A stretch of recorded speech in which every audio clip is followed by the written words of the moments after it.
Financial statements. Schedule 3, Part 1 is the balance sheet. Schedule 3, Part 2 is the statement of profit and loss. ये भी बिल्कुल अलग ही चीज है. बैलेंस शीट तो आपने देख ही लिया कि ओ सर हमने तो इतनी बैलेंस शीट बनाई, हमें लगा बैलेंस शीट में क्या ही हमें ये नया सिखा देंगे, बट बहुत कुछ सिखाया. Statement of profit and loss भी बिल्कुल ही अलग है. 11th में हमने बनाया फाइनेंशियल स्टेटमेंट्स, इनकम स्टेटमेंट, उसमें बनाते थे trading account, profit and loss account अलग अलग बनता था. पार्टनरशिप में भी वही होता है, ट्रेडिंग अकाउंट बनता है, प्रॉफिट एंड लॉस अकाउंट बनता है, नेट प्रॉफिट आता है, उसके बाद पीएनएल अप्रोप्रिएशन बनता है. तो हमें कहानी उसके नेट प्रॉफिट के आगे की थी, इसीलिए हम डायरेक्टली पीएनएल अप्रोप्रिएशन बना रहे हैं, but trading profit and loss तो उनमें भी बनता ही है. कंपनीज के केस में trading and profit and loss नहीं बनता. क्या बनता है? Statement of profit and loss. ध्यान से अंडरस्टैंड करेंगे फॉर्मेट. इस चैप्टर में तो आएगा ही आएगा काम, रेशियोज में भी बहुत ज्यादा काम आएगा, और कैश फ्लो स्टेटमेंट में भी बहुत ज्यादा काम आएगा. फॉर्मेट अंडरस्टैंड करना जरूरी है. Statement of profit and loss तो बिल्कुल अलग. क्या हुआ? कंपनीज के केस में हो गया वर्टिकल फॉर्मेट. क्या हो गया? Vertical format. एक्सप्लेन करता हूं format.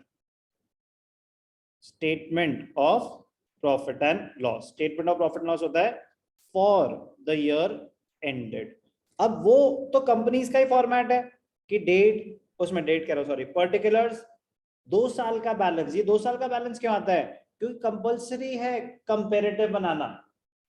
Current year figure, previous year figure, तो कंपनीज के लिए कंपलसरी है कि उनको कंपैरेटिव फिगर्स दिखाना, कि कोई भी किसी के भी सामने इंफॉर्मेशन जाए तो बिल्कुल उसको दिख जाए, अच्छा सेल्स इस बार इतनी थी, पिछली बार इतनी है. मैंडेटरी है. तो बैलेंस शीट में भी current year, previous year, format से, फॉर्मेट की जब कंपनीज एक्चुअली बनाती हैं फाइनेंशियल स्टेटमेंट, तो 2 साल का डेटा देना कंपलसरी होता है, unless it is a new company.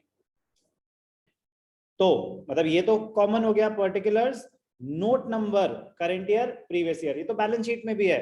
Particulars, note number, current year, previous year, फिर उसमें आता था इक्विटी एंड लायबिलिटीज, फिर एसेट्स.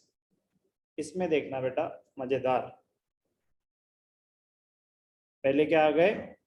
पर्टिकुलर्स, फिर आ गया आपका नोट नंबर, फिर करंट ईयर, फिर प्रीवियस ईयर. तो करंट ईयर में आप करंट ईयर में आप लिखेंगे फॉर द ईयर एंडेड 31 मार्च 2022, फिर दूसरे में for the year ended 31 March 2021.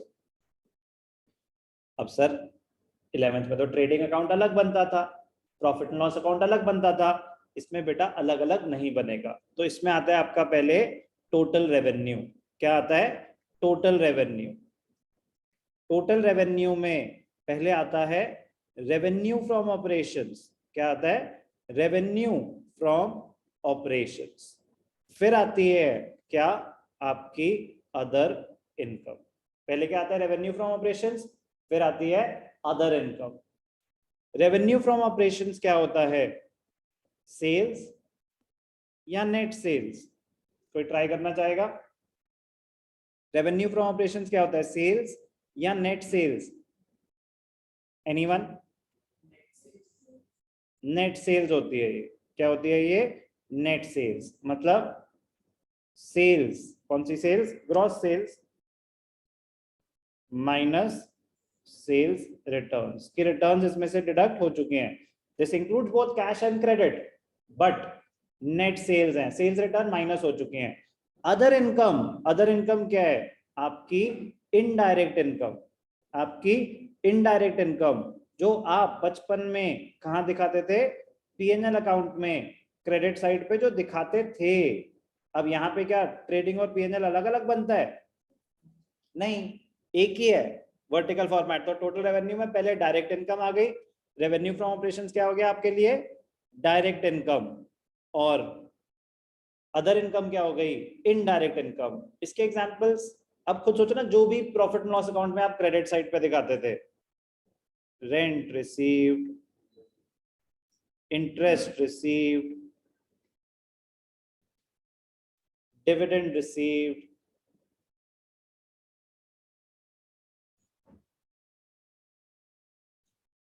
Profit on sale of fixed assets, कोई भी इनडायरेक्ट इनकम, कोई भी इनडायरेक्ट इनकम। तो पहले आ गया आपका टोटल रेवेन्यू, टोटल रेवेन्यू में revenue from operations, other income, बस यही दो रेवेन्यू हो सकते हैं। तो एक ही साथ आ गए डायरेक्ट इनकम भी और इनडायरेक्ट इनकम भी। उसके बाद आते हैं टोटल एक्सपेंसेस। क्या आते हैं उसके बाद? Total expenses. आपको याद करना पड़ेगा, आपको याद करना पड़ेगा कि इसमें क्या क्या आता है। सबसे पहले आता है कॉस्ट ऑफ मटेरियल कंज्यूम, ये हेड्स हैं। क्या है ये? हेड्स है, कॉस्ट ऑफ मटेरियल कंज्यूम। फिर आता है purchases of stock in trade. Purchases of stock in trade मतलब अगर आप रिटेलर हो तो आप बना बनाया सामान खरीदते होगे आगे बेचने के लिए। अगर आप मैन्युफैक्चरर हो तो आप कॉस्ट ऑफ मटेरियल कंज्यूम, आप खुद कंस्ट्रक्ट वो कर रहे हो मैन्युफैक्चरिंग, तो cost of material consume opening stock of material plus purchases minus closing. कुछ नहीं, आपको बस ये पता होना चाहिए कि कॉस्ट ऑफ मटेरियल कंज्यूम आता कहाँ है एक्सपेंसेस में। सबसे पहले मटेरियल कंज्यूम आप कब करोगे? अगर आप मैन्युफैक्चरर हो। Purchase of stock in trade अगर आप रिटेलर हो। और फिर आता है चेंज इन इन्वेंट्री। क्या आता है? Change in inventory. Change in inventory, change in बड़ा इंटरेस्टिंग कॉन्सेप्ट है क्योंकि नेशनल इनकम में भी आता है चेंज इन इन्वेंट्री। वहां पर्पस अलग होता है, वहां होता है एडिशन टू स्टॉक, तो आता है क्लोजिंग माइनस ओपनिंग। यहाँ पे होता है ओपनिंग माइनस क्लोजिंग। यहाँ पे होता है opening minus closing. Change in inventory opening minus closing. अभी बता, चेंज इन इन्वेंट्री का फॉर्मूला क्या होता है? Opening inventory minus closing inventory. Sir ऐसा क्यों कि ओपनिंग माइनस क्लोजिंग? बेटा हमने एक कॉन्सेप्ट किया था बचपन में, कॉस्ट ऑफ गुड सोल्ड। थोड़ा और नीचे चाहिए, कॉस्ट ऑफ गुड सोल्ड। क्या होता था इसका फॉर्मूला? 11th अकाउंट्स में हमने करा था। Ishanya remember formula? ट्राई कर सकते हैं बेटा, जल्दी बोलेंगे हाँ या ना। नहीं याद नहीं सो। ठीक है, शायद ही किसी को भी याद हो। किसी को याद है? Cost of good sold 11th में अकाउंट्स में हमने करा था, फाइनेंशियल स्टेटमेंट्स में। सर हमारे कोर्स में नहीं था ये, आपने तो कराया था, बट मैंने कराया था। यस और नो? कोई नहीं। कॉस्ट ऑफ गुड सोल्ड का फॉर्मूला था, वो काम आएगा, रेशियो एनालिसिस में काम आएगा। Opening stock plus net purchases plus, थोड़ा थोड़ा याद आ रहा है sir, direct expenses minus closing stock. Opening stock plus net purchases plus direct expenses minus closing stock होता था cost of good sold. Opening stock minus closing stock हो रहा है, change inventory opening minus closing, purchases direct expenses, तो ये cost of material consume भी निकल रही है। यहाँ पे आपको ये देखना होता है कि आप करेंट ईयर का खर्चा निकाल रहे हैं। तो जब हम बनाते थे ट्रेडिंग अकाउंट तो डेबिट साइड पे आता था ओपनिंग स्टॉक, फिर आते थे परचेजेस डेबिट साइड पे, और क्रेडिट साइड पे आता था क्लोजिंग स्टॉक। तो opening stock trade debits add up होते हैं ना एक्सपेंसेस कैलकुलेट करने के लिए। तो बेसिकली ओपनिंग स्टॉक जो सामान आपका पहले से पड़ा हुआ है, अब इस साल यूज हो रहा है ना, अगर पहले से पड़ा हुआ है तो मतलब पिछले साल यूज नहीं हुआ, तो पिछले साल क्लोजिंग दिखा दिया और कैरी फॉरवर्ड कर दिया।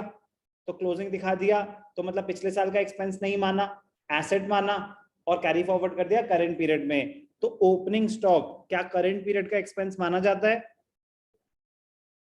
जिस साल में ओपनिंग स्टॉक पड़ा हुआ है उस साल का वो एक्सपेंस माना जाता है कि नहीं माना जाता? ट्रेडिंग अकाउंट में डेबिट साइड पे आता है ओपनिंग स्टॉक, बिल्कुल एक्सपेंस माना जाता है। जब आप 11th में अकाउंट्स में ट्रेडिंग अकाउंट बनाते थे तो डेबिट साइड पे पहला आइटम ही क्या आता था? Opening stock. तो आप मतलब उस पीरियड का एक्सपेंस मान रहे हैं उसको। सर लेकिन हमने तो सामान इस साल थोड़ी ना खरीदा, पहले से पड़ा हुआ है। तो बेटा पिछले साल में आपने कहा कि करंट ईयर में यूज नहीं हुआ, बच गया, तो चलो इसे नेक्स्ट पीरियड में कैरी फॉरवर्ड कर दो, उसको करंट पीरियड का एक्सपेंस मत मानो। तो तब का एक्सपेंस मत मानो, तो जिस पीरियड में वो एक्चुअली कंज्यूम हो जाएगा उस पीरियड का एक्सपेंस माना जाएगा ना। तो इसीलिए तो कॉस्ट ऑफ गुड सोल्ड, जो सामान आपने बेचा वो आपको कितने का पड़ा, तो उसमें हम ओपनिंग स्टॉक ऐड करते हैं। ओपनिंग स्टॉक को करंट पीरियड का एक्सपेंस माना जाता है।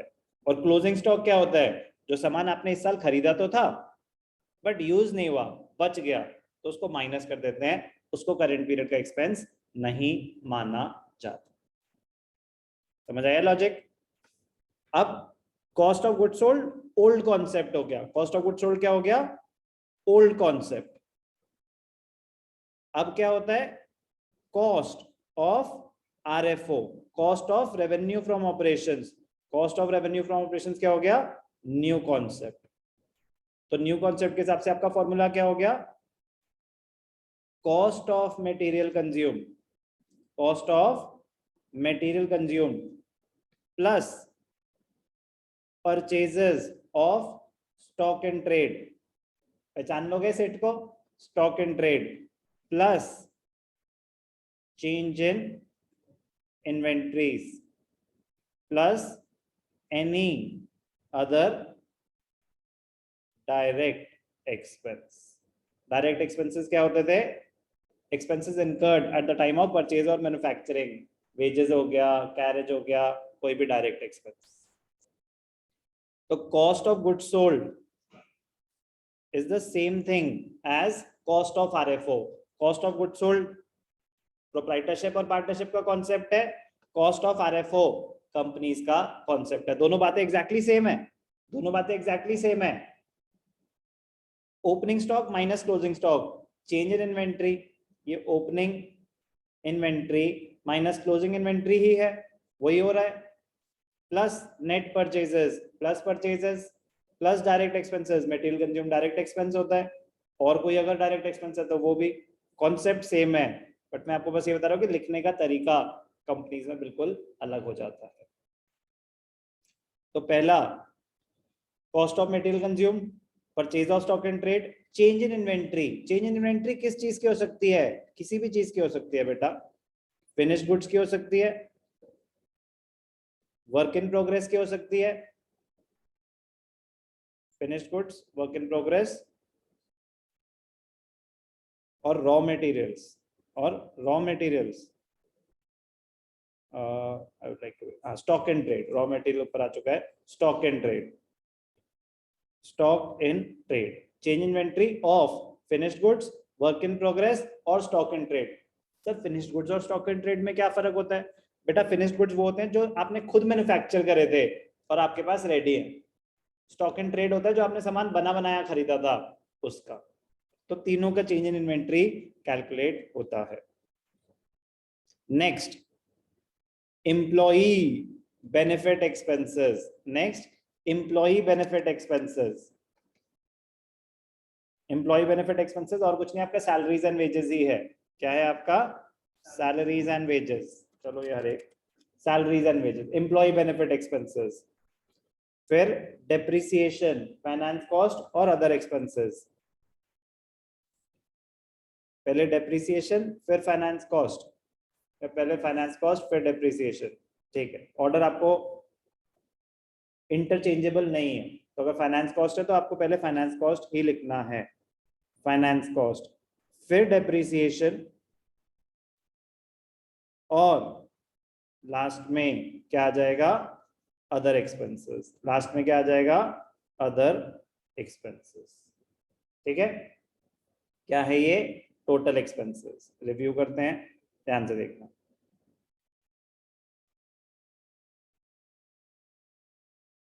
Cost of material consume direct expense या indirect? Direct. Purchase of stock and trade direct. ये जानबूझ के अभी क्लासिफिकेशन सिखा रहा हूं, फर्स्ट चैप्टर में कोई यूज नहीं है, आगे यूज है, बट यही चीज दोबारा हो रही होगी। तो जब हम याद कर रहे हैं तो साथ साथ ये भी अंडरस्टैंड कर लेते हैं डायरेक्ट एक्सपेंस क्या होता है, रिलेटिंग टू परचेज और मैन्युफैक्चरिंग। इनडायरेक्ट होता है office administration, selling and distribution, मतलब ऑफिस से रिलेटेड खर्चा इनडायरेक्ट होता है, फैक्ट्री और प्रोडक्शन से रिलेटेड खर्चा डायरेक्ट होता है। Change in inventory direct expense होता है।